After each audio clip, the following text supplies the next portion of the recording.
तो आ गया एक और वार, that is called H-1B visa war.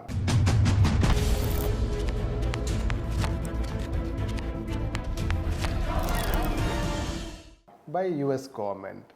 It seems that US government, especially Trump, is very determined to keep troubling India, and that's also where it matters most. So suddenly US government has reviewed its H-1B visa policy, and now it has added one-time fee of $1 lakh, that is equal to 88 lakh rupee.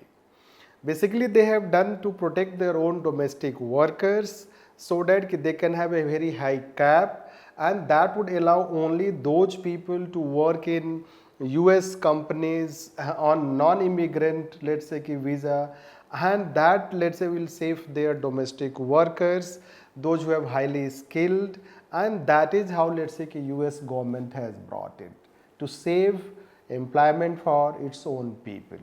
But since it is very sudden decision, fees is very high, it is going to have a very high impact on Indian IT sector as well as employment and humanitarian crisis as responded by External Affairs Minister. Why? Because India has 70% share in H-1B visa in US, that is highest you can say, and IT sectors are highly dependent. They send their workers to get skill, learn skill, acquire skill in foreign companies, and they work in collaboration.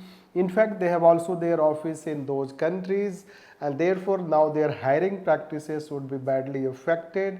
Cost will also increase, and therefore let's say that now it is being considered as another war. You can say recently US government imposed tariff 50% on India.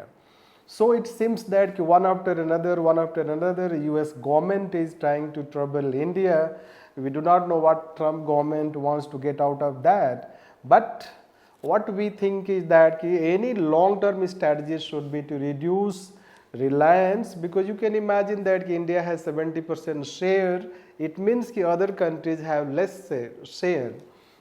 So we need to work in our own country on manufacturing sector, in a startup sector, so that you can generate more and more job and we can have greater self reliance, which we have potential.